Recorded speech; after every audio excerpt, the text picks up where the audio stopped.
Thank you guys. Good morning, everybody. Welcome to another year of Token 2049. I don't know if being the only person who's spoken to every single Token 2049 is a compliment or I'm one of the old guys that stuck around for too long. But guys, thank you very much for being here at this special one-on-one session. Over the next couple of minutes, my goal is very simple, is to hear from JP Mullin, the founder of Mantra, about the months after the incident that we had on April 13 last year. I just want to important, before we get into the panel, to give a bit of context to this panel. Mantra had an incident on April 13. JP Mullin and Mantra's first in-person interview was with me actually in Dubai at Token 2049. And my conditions to do these interviews are that I can ask anything I want. There's no PR team blocking it, and I can actually have a proper conversation. And on stage, I asked JP if he would be willing to come back in Singapore 6 months later to give an update, which he accepted. And actually, to your credit, you guys are here now giving this session and doing this one-on-one, which I really appreciate actually on it. So my conditions are always the same, that I can come and I can ask him anything I want on that perspective. JP, you know, I've interviewed hundreds of founders and CEOs, both for my CNBC show, my podcast. Many of them, after such incidents, they hide behind their lawyers, their PR teams. So actually, I want to commend you for actually being very open and having this conversation. Appreciate that. It's been 6 months since the April 13 incidents and events. Yep. First of all, before we talk about Mantra, how are you doing personally? I mean, to be honest, it was a challenging situation to deal with, as I'm sure anyone can imagine. Primarily for our community, most importantly for our investors, it was an ordeal that we had to come through together, and I had to lead from the front. So stepping up to the plate, taking it head on and dealing with it is just something that I had to do. And for me personally, that was my moment to, step up. And it hasn't been easy, but to be completely honest, I'm an optimist at heart. I always see glass half full. And I think there's a lot of silver linings that have come from the situation. And as shitty and as hard as it was to deal with, we're moving on stronger than honestly ever in many cases. We're executing at a high level. And personally, I've just been focused on getting us back in the right order, and in a way also focusing on just like blocking out distractions, focusing on the people who care about us and me and our community, and not blocking out the noise. Yeah, because obviously the market cap from a couple billion to 200 million, token from $6 to 20 cents or whatever. That's a big impact actually. Sure. Did you feel a lot of solidarity from the crypto community, or it was more? How was the reaction of people around you? Yeah, I think it's an interesting situation because you get to see who are the people who really are there for the right reasons and are there to stand with you both when things are going really well and also when shit's tough. So it's actually been a good situation because you can really see who your real friends are and who your real supporters are. And I am fortunate that we had a lot of core people around us that have stuck with us through a very challenging time. And that shows in many ways, but in certain cases, like almost 90% of our investors reinvested into the project again and have doubled or tripled down in many cases. So I think that's a testament to the people who back us, to our supporters, and to the team for showing up when it got tough. So actually, to give an update to the audience, since when we were on stage last time 6 months ago, you promised that obviously things will continue to be built, yep. And obviously you guys are working hard, and that you're going to get an update. So what's the message you have? Like, give us an update on what's been happening the last couple of months. Yeah, to be honest, a lot. We've been really busy. We've been focusing on a number of things. From one of the initial ones that was a little bit controversial was I burned a bunch of tokens. Yep. So I followed through with that promise. Obviously, burned 150 million tokens at the time. I think that was like $80-90 million as a show of solidarity to the community. And at some point, if we bring it back and I do a good job, then the community can give them back to me if they feel fit. So that was something we followed up with. We've had a number of major integrations, which I think was an important step of showing that, hey, legitimate institutions looked into this and said, we weren't, there in a bad way. Binance integrated our mainnet about a month after the incident. We got listed on Upbit as well as BitThumb, and Upbit is obviously notorious for significant amounts of due diligence and research. So we've had major exchange integrations for the mainnet chain. We raised a $20 million strategic funding round from a new investor out of the United States called Invenium, deeply backed into the region, in the UAE, I should say. Yep. They've raised several $100 million from the likes of G42, and are really focused on integrating a lot of their technology into our stack, which is awesome. We announced the $25 million buyback program, which we've started to commence, and we'll aim to basically repurchase and lock roughly 10 to 15% of the circulating supply out of circulation. So that's ongoing, and that's been really good. We just recently launched and upgraded our chain. So we initially built as a Cosmos chain.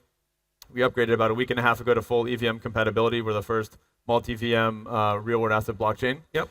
So we've been busy. That's a lot of stuff. How important is that change to make it now EVM compatible? Like, what do you think the practical impact will be? To be honest, it's been huge. Obviously, we had some technical decisions on why we were using the Cosmos SDK as a base, which we still feel very strongly about. The Cosmos SDK, Comet BFT, IBC as the interoperability solution. But to be honest, there's just not a lot of CosmWasm devs out there. So I think just launching EVM and having full compatibility across the EVM stack was really important. And post-launch, we've already had a number of different dApps and protocols and assets that are starting to be issued on the mainnet, and that's only really the tip of the iceberg. So the ability to integrate with any number of different solution providers is just a lot easier. It's cheaper. It's faster. So it's sped up our speed of execution significantly, and we're pretty excited about coming into that world. The 20 million you mentioned you guys just raised, like how was that process after, let's say, the event? Yeah. It must have been a different fundraising environment and conversation. It was an interesting one because initially when we got in touch with Invenium, we'd actually known them from before, from our previous investor, Sharuk, and we had been talking to them about a number of things, and they had reached out really right after the incident and wanted to be helpful. And it was a long road. I mean, it was initially supposed to be a quick trade, quick support, and we were supposed to announce it actually at Token2049 Dubai. Oh, wow. That did not happen. It took roughly another 3-4 months of very, very deep due diligence, very deep research. I mean, I can say for one thing, Clifford Chance is very thorough in their research and due diligence, and that was a process. But I think that was a strengthening process, if anything, because it really got us to know each other better. We really were very forthcoming on everything, and they got to see what we're all about, what we're made of, and form a much deeper personal relationship. And we're super excited about working with these guys. We have a number of really strong integrations and partnerships coming, and we're again, one of those silver linings. Like, I think this was one of those situations where it's a little bit of a blessing in disguise. Shitty situation to deal with, but we're going to come out stronger with a new strong partner that we're super excited to work with. One thing I think you did right at the time was, as soon as the incident happened, and maybe kudos to marketing team, PR team, but you were on TV. I know you came on my TV show at the time, but actually you were very transparent about what happened at the time. How was obviously a mantra has one differentiator or others is the fact that you guys have a full VARA license in Dubai by the regulator. How was that conversation with the regulator during the event and post the months afterwards? Yeah, I mean, so for those who don't know, I mean, basically, it went down overnight on a Sunday, April 13th, April 14th morning. I was in Korea. We were hosting an event there. I got woken up by the hotel at like 4:30, 5 a.m., the worst morning of my life, to be honest. But the first call that we did after we figured out what was going on was to VARA. Oh, wow. And I think when you're working in a regulated environment, a compliant environment, regulators don't like surprises. So better to be forthcoming, be transparent, be communicative, and we've kind of kept that mantra, so to speak, throughout all of our dealings and interactions with them. And I think that's also helped build a lot of trust. And they know, that shit doesn't always work, doesn't always go right. Things are going to happen. But if you can man up, step up to the plate, and communicate and not run, that means a lot to people. And particularly from a regulator perspective, again, just showing up and saying in advance when things go wrong, we can figure these things out. We can work through them together. Being transparent and responsible for things, but I think that was a big. I guess the fact that they also know the crypto space very well probably played a big positive role on that side as well. I mean, GB, I'm quite curious. What's your view on, when I look at the incident and everything that happened from externally, what do you think? What's your view on the role of the crypto exchanges in such events? Because there's obviously lots of tokens out there, a lot of founders that have their own tokens, and the role that, or even the responsibility that exchanges have in dealing with using X token as collateral on the platform. Yeah, I mean, it's obviously an important one, and it's also very tricky. As we were talking about off stage, there's so many different considerations about, market cap, about liquidity, about what is the LTV on, leverage that you can take in a system. And in our case, I mean, I think it wasn't necessarily a targeted event, but it was a very unfortunate one that we just got on the wrong side of. Yep. But legitimately, it could happen to anyone. And I think we've seen many cases where you see tokens plummet, unfortunately, overnight or seemingly overnight. And the exchanges do have a role to play in that. And risk management, compliance, all these things are important. But there's no unifying body to make sure that this is all done in a globally regulated, globally transparent way. Because again, even in the wake of our incident, if you're just looking at it from a UAE lens, that's very different than a global lens. And jurisdictional rights and whatnot makes it challenging to actually unearth what really happened sometimes. But we are confident that the truth will come to light in the near future. Interesting, yeah, because I'm not sure it's a regulatory matter. I think it's more market practice and how the tokens that need to come together on that front. One other thing, we have 3 minutes left. I mean, what's your, you obviously been through a lot on this, right? And what have you learned as an entrepreneur? Because obviously, after an event like this, you need to motivate your team, you need to keep your team, your clients. What's the one piece of advice you have for other entrepreneurs?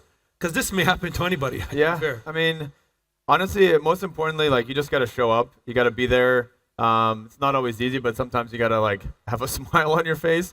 And if you show the positivity that you can get through it, it'll be infectious with your team. And you might feel like little shit. You might feel like the world is going to end. Your baby is going to die. But you have to get up every day and go and just be that positivity that your team is going to see. And honestly, then they'll follow.